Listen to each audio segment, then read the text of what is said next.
Yeah, I know some things and I don't know some other things. And I hear, what was that? I hear people talking all the time about all the facts out there that are surrounding them. Facts about whether or not you're believe this version of reality or that version of reality. There's competing realities. It seems like we could talk about politics if you like. There's a right, there's a left, there's radicals, there's moderates, there's on both sides of the aisle, and that's just in our country. But we we don't have a shared story anymore. It seems like there used to be largely, mostly a shared story about what our culture and what our society believes. You know, as far as the history of our countries or the history of the world, the history of our religions. But now, we seem to have divided ourselves up a lot. And we don't have a shared concept of what is reality anymore. And I mean, I can give some examples if that's, For example, there are still many people in the world, in the country, and that think that the Bible is the God's truth.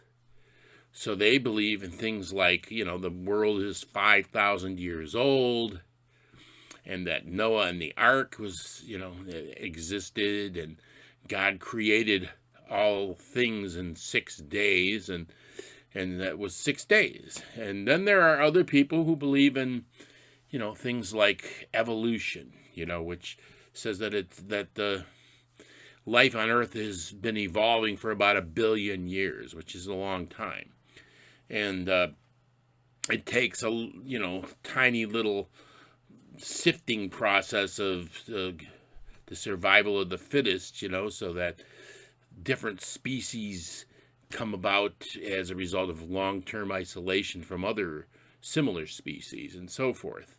And those are two completely different versions of reality that people believe. And then there are some people who they read the Bible and they believe the Bible, but they also believe evolution. So and there's a lot of cases of things like that where someone believes two completely opposite viewpoints within their same mind.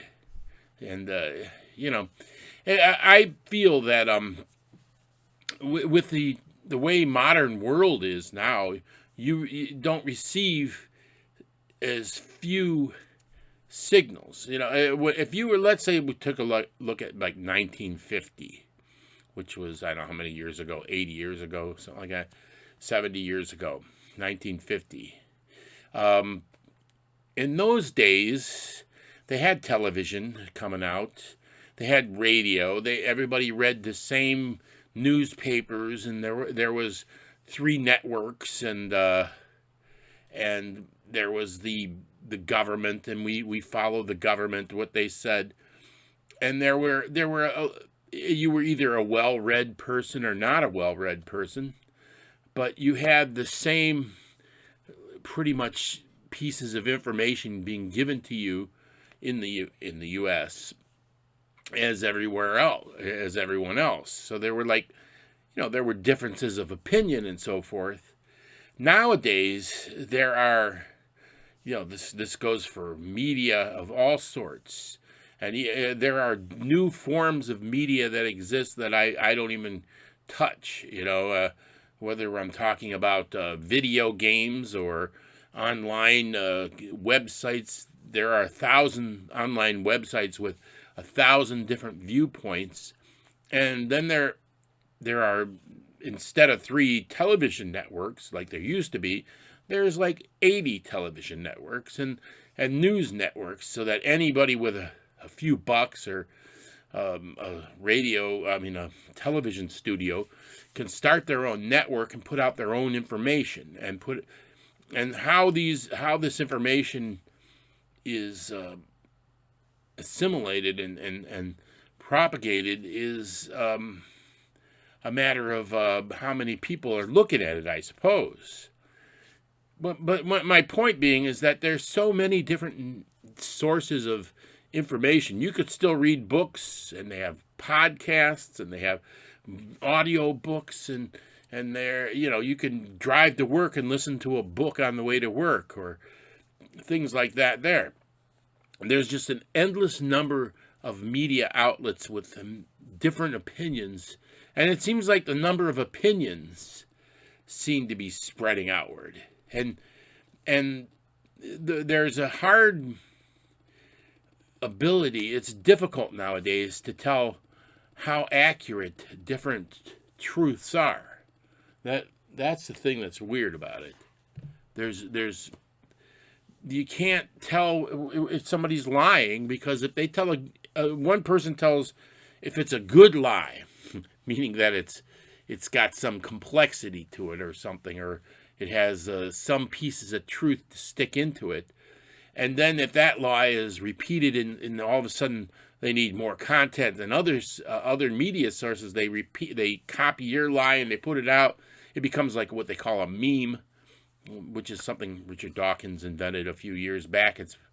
A meme is something that lives on its own within the conscious or within the mind, instead of like a gene passing along its tendencies from generation to generation. A meme goes from media source to media source, and so people are confused about what is real and what is not real.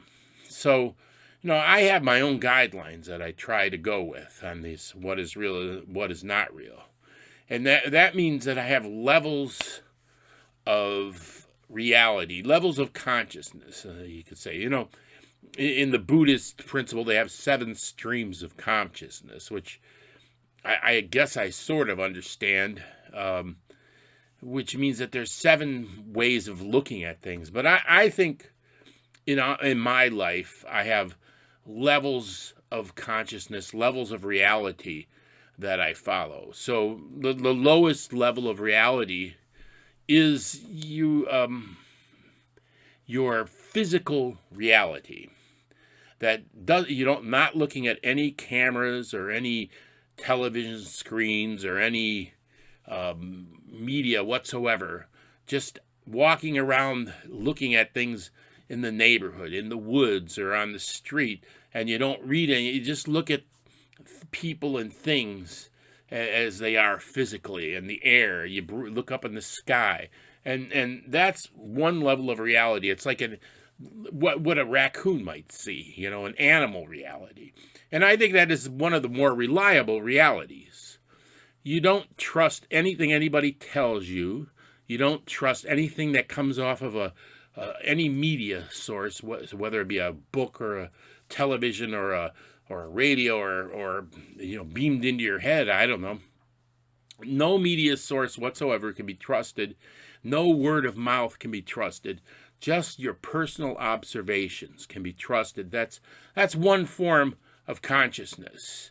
Now, then there's a second form of consciousness, which I don't know how much you can trust it, but it's something that you need to pay attention to, and that is your inner consciousness. What goes on in your own mind as you create your own world inside of your own mind, and that is the second form of consciousness. So that what I think and what I dream and what I surmise and what I feel and how I feel physically and so forth, it's just as real as what's outside that I'm looking at. There's an inner consciousness and then your sensory consciousness of what's in the outside world as the animal consciousness. Then there's of course the human consciousness, which is a lot of that is emotional.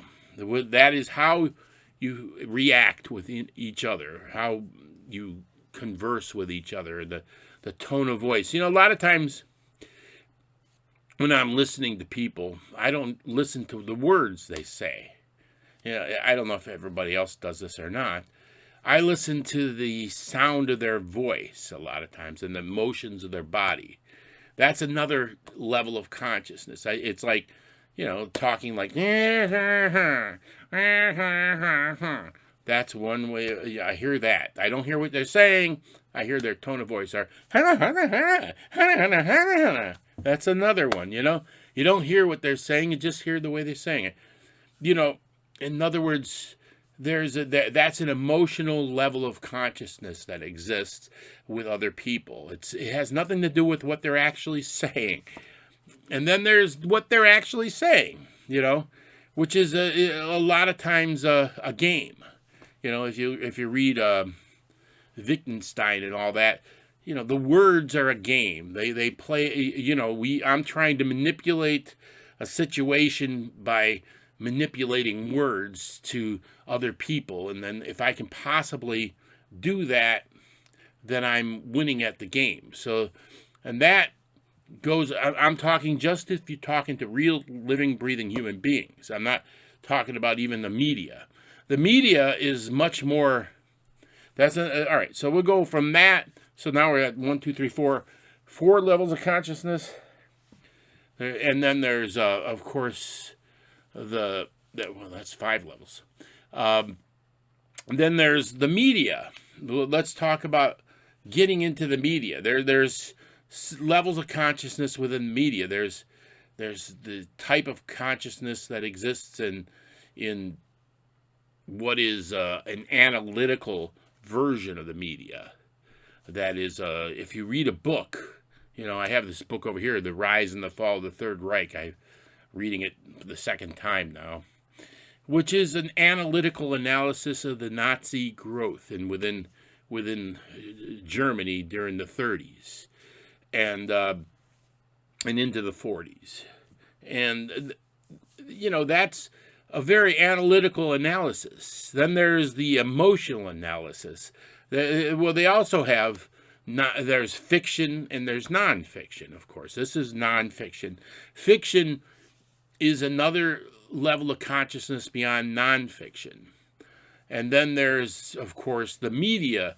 There's new forms of media right now, which are a semi-emotional media, and then there's the emotional media. And much of what I watch on the television these days, which is one of the 80 channels, is the political media, which is a persuasion thing that they try to do. It's always about persuasion. See, so now what I'm getting at here is, as you go into another layer of consciousness, you go from the talking to actual people to going into a media, whether it's a written media, and then the internet media and the televised media. What you're getting is you're getting farther and farther away from a reality. The reality you can't trust it. The farther away from the inner self and the animal self that you get, the less reliable that reality is.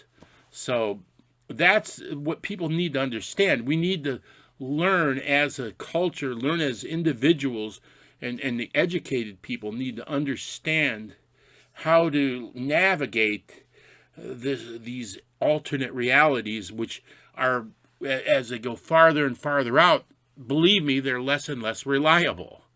And some may be true. There's I'm not saying that the information that you receive from these exterior realities have no value, and it does grow you within the social mind and the social type of reality that's growing right now, which is an overmind that's gradually coming together as all people hooked to the media. I mean, there's some value to that, but you have to learn to navigate it intelligently so you realize how much of that external, the farther out realities that you're experiencing, whether it's the word of people telling you stuff, or whether you're seeing it on MSNBC or Newsmax, or whether you're seeing it on 4chan or whatever, you're getting farther and farther away from the true reality, but you have to learn to navigate it. So that's my